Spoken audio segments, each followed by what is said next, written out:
One of the best things we've ever tried is the Way of Jesus site, where we collect the resources for people developing faith from their first steps on into maturity. The Way of Jesus follows a faith development model which reflects the wonderful contributions of Piaget, Erickson, Kohlberg, and others to our understanding about how humans naturally develop. And there's a spiritual development process that moves along with our biological and psychological growth. We're all on a wonder-filled journey at our own pace. This reality has only become more interesting to me as I age, and I've been eager to try to find a way to teach it. There's metaphors that are useful to that, and I've been looking for them. And a few years ago, we decided that the ancient symbols of earth, wind, fire, and water were suited to encapsulate, in an organic way, the stages of spiritual development. Now, a lot is made of the stages of human, biological, and psychological development, but less is made of spiritual development that accompanies those stages. James Fowler did some great work in the 1980s to apply Piaget's and Erickson's definitions to spiritual development. And these days, the hard edges of these geniuses' definitions are being softened. Feminist thinkers and non-Western thinkers add the sense that life is more like a spiral than a straight line of development. And I can go with them. Janet Hagberg's work, especially one of my favorite books, Real Power, make these stages applicable to people leading just a normal life. I've gone with her ever since I first saw her bend new ideas for the first time when I was in seminary. As a result of learning how to soften and broaden the stages of spiritual development, I'm fond of relating to people according to all their stages at the same time. And we still have that baby, the toddler, the elementary kid, and especially the adolescent and the 20-something in us.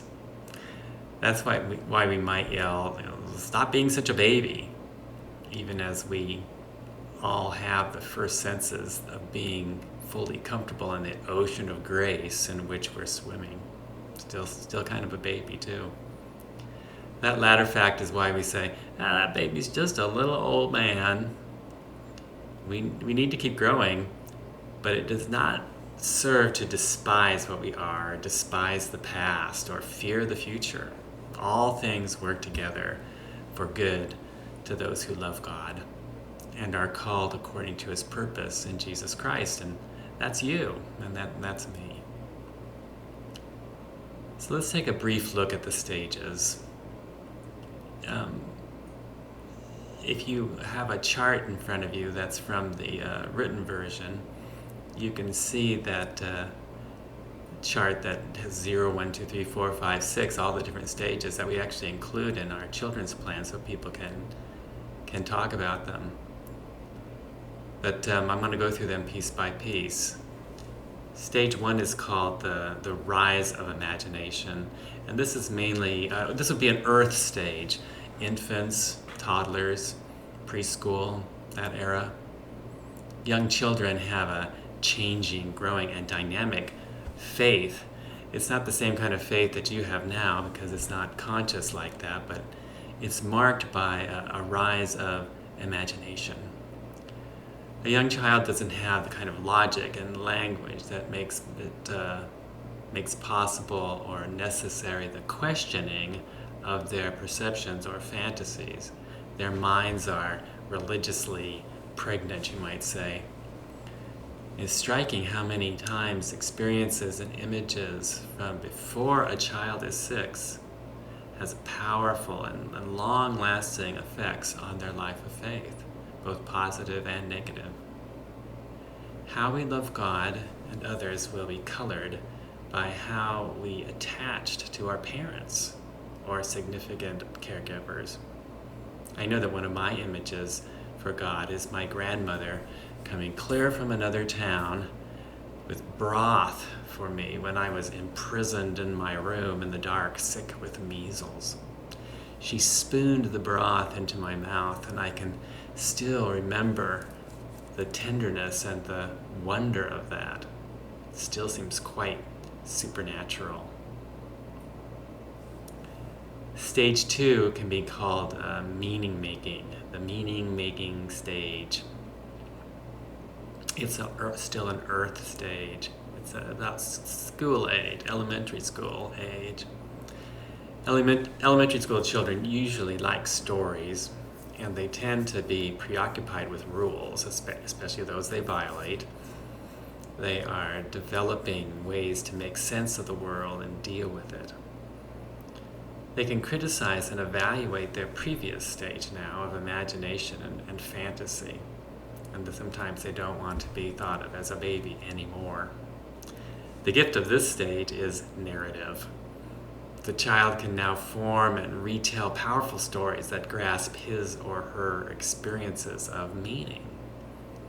And there's a quality of literalness to this, a factual story. The child's not ready to step outside the stories and reflect upon their meanings. They take symbols and myths pretty much at face value, although they may be touched or moved by them at a deeper level. The faith of a few people remains at this level all their lives. I've often been told the story of my personal miracle at this stage that basically sold me on faith in God. You can read it in my blog, called The Miracle Toy. For others, this is the Sunday school era where they learn the ways of God and their church, and how a church tells their stories as rules and principles or as loving relationships may color a child's understanding of faith the rest of her life. Jesus has often been reduced to a story or a set of rules, and you can see the arrested development in the ways of many churches as a whole. Adults stuck in stage 1 or 2, stuck in the earth stage, are usually self-centered, often find themselves in trouble due to their unprincipled living. They're the you'll go to hell Christians. If they do end up maturing to the next stage in adulthood, it often occurs in a very dramatic way. Our way of Jesus metaphor acknowledges that a person's natural faith development may be like a child's until they meet Jesus personally in their 20s or 50s.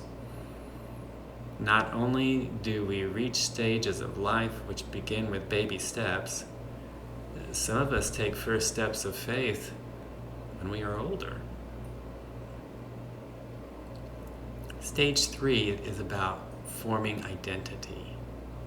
And this is the wind stage, adolescence. This stage typically begins around age of 12 or 13. It's marked by what Piaget calls formal operational thinking, which means we can now think and feel about our own thoughts and feelings, or mentalize. Now is the time when a person forms a sense of identity and is deeply concerned about the evaluations and feedback from significant other people in his or her life. They pull together their valued images and convictions and think of themselves as themselves, albeit insecurely. One of the hallmarks of this stage is how teenagers often compose images of God as extensions of their interpersonal relationships. God is often experienced as friend or a companion, as personal reality. In relationship, in which I am known deeply and valued, is how I find myself. One of the hallmarks of this stage is how teenagers find that they're deeply valued in these relationships, and so they get a sense of their own uniqueness before God. I think that the true religious hunger of adolescence is to have a God who knows me and values me deeply and can be the kind of guarantor of my identity and worth in a world where I'm struggling to find out who I can be. And that's why my youth director was so valuable. My parents were not so sure about my identity as a Christian. They are much more interested in raising a capitalist. But my youth director affirmed the stirrings of the Spirit in me and encouraged my differentiation, being my own self. People can get stuck in this stage too. They probably rely on some kind of institution, such as a church, to give them stability. They become attached to the forms of their religion and to their leaders and get extremely upset when these are called into question. Once they are set in it, it's hard to get them out of it. You know, a good example is how upset Catholics have been since the abuse scandals surfaced back in the couple of decades ago now. In 2007, Catholics were 24% of the population, but by 2016 they were only 16% or so. That's 20 million less adherents. They were kind of getting blown out of their state of trust in that institution and finding their identity and relationship to the priests who were shown up to be unreliable. At any of these stages from 2 on, you can find adults whose faith is best described as one of them. You know, thus stage 3, the wind stage, when we take our first steps in the Spirit, can be a final adult destination. You know, many people in churches and out can be best described by faith that essentially took form when they were teenagers. So you can see how our church or yours is a new narrative for many people. I mean, for some it literally hurts to be in a place where that seems so out of order with their own sense of what the past was. We tell them, or they're often told, to leave their precious memories of church. But that teen's faith is strong. Some people are too afraid or too stubborn like a teenager to betray it. If you're looking at the print version of this, you'd see a chart that shows all of these stages on like spokes of a wheel.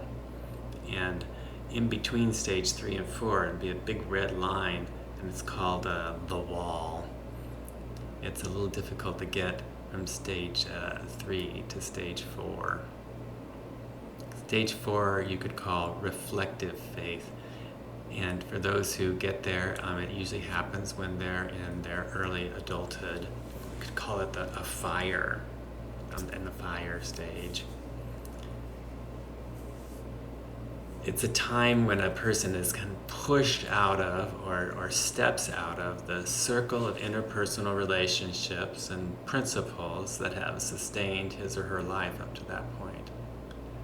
Now comes the burden of reflecting upon the self as separate from the groups and the shared worldview that define the groups.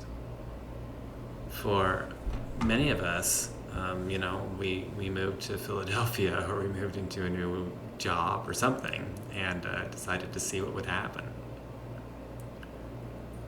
We don't know who discovered water, but we know it wasn't fish. The person in stage 3 is like the fish sustained by the water. To enter stage 4 means to spring out of the fish bowl and begin to reflect upon the water. Perhaps that feels like out of the frying pan and into the fire for some people. In therapy, this stage often means looking at your script and acting outside of it, making a choice. In marriage, it may mean getting out of the power struggle and uniting to beat our relational habits, writing a new and loving narrative that we choose. So I can see this is often moving over this edge. I often admire my clients' rebellion against the narrative or structure that has throttled their development. Jesus was super mad at the Pharisees for doing that kind of throttling. He wanted to kindle a fire. This is a tough stage. It's often begun in young adulthood when people start seeing outside of the box and realizing there are other boxes. They begin to critically examine their beliefs on their own and often become disillusioned with their former faith. Ironically, stage 3 people sometimes think stage 4 people have become backsliders, when in reality, they have just moved forward. The stage 4 people may think they've lost their faith, when in fact they have just grown up. Those who break out of the previous stage usually do so when they start seriously questioning things on their own. A lot of the time, this stage ends up being very non-religious, and some people stay that way permanently. Some throw out the baby Jesus with the bathwater of their changes. I think my holy dissatisfaction turned to holy differentiation. But it wasn't without some strange days. At this stage, I kind of blasted out of a very safe cocoon in my 30s. And ultimately, the process led me to Philadelphia and the fun I've been having ever since. Many people don't complete this transition. They get kind of caught between stages 3 and 4. They come up against the wall, and they don't go any further. We may be forced over the wall when we lose a job or lose a marriage or lose our childhood faith. Sometimes people stay on an endless loop of the questions that inhibit their next steps. This is often a lot of concern about, well, where do I stop and where do you begin? And where does the group I can belong to with conviction and authenticity and other groups begin? We want to fit authentically where we are according to who we become. And it's not easy to find such a place. Often we realize I'll have to build it. Likewise, in the fire stage is stage 5, connective faith, it could be called. And usually this happens sometimes in a middle adulthood. Sometime around 35 or 40 or beyond, some people undergo a change to a more conjunctive faith, which is adult faith. But stage 4 worked so hard to get clear and clean in terms of boundaries and affiliation. Stage 5 makes more permeable and porous. As we move into this stage, we begin to recognize that our unconscious is relative and deep. Likewise, the universe is huge. We become comfortable with the fact that much of our behavior is shaped by dimensions of self and God, into which we are just dipping our toes. There is a deepened readiness for a relationship to God that includes God's mystery and unavailability and strangeness, as well as God's closeness and clarity. We are more likely than before to love God for who God is, rather than for who we are. Stage 5 is also a time when a person is also ready to look deeply into the social unconscious, into those myths, those taboos and standards we took in with our mother's milk, which have powerfully shaped our behavior and reactions. We're ready and we're able to re-examine those, which means we're ready for a new kind of intimacy with persons and groups that are different from ourselves. We are ready for allegiances beyond our tribal gods and our tribal taboos. Stage 5 is a period when one is alive in paradox, alive to paradox. One understands that truth has many dimensions which have to be held together in a blessed tension. You can see that, paradoxically, one needs a lot of water to sustain the fire, which of course leads to the stage 6, the water stage. And you could call the faith there an embraced and embracing faith. This most often happens in adulthood and maybe late adulthood. But we all have this faith planted in us like a mustard seed. You know, whether we get to some idealized maturity, we have all known what the water stage is about ever since we were babies. In a sense, I think we can describe this stage as one in which we radically live as though the kingdom of God were already a fact, since it is. We experience a shift from the self as the center of experience. Now our center becomes our participation in God, our ultimate reality. We're at home in the creation, in that great commonwealth of being in Christ. On the one hand, we experience people at this stage as being more lucid and simple than we are.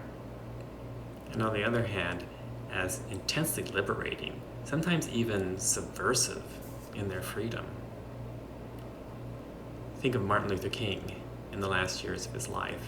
Think of Thomas Merton, Mother Teresa of Calcutta.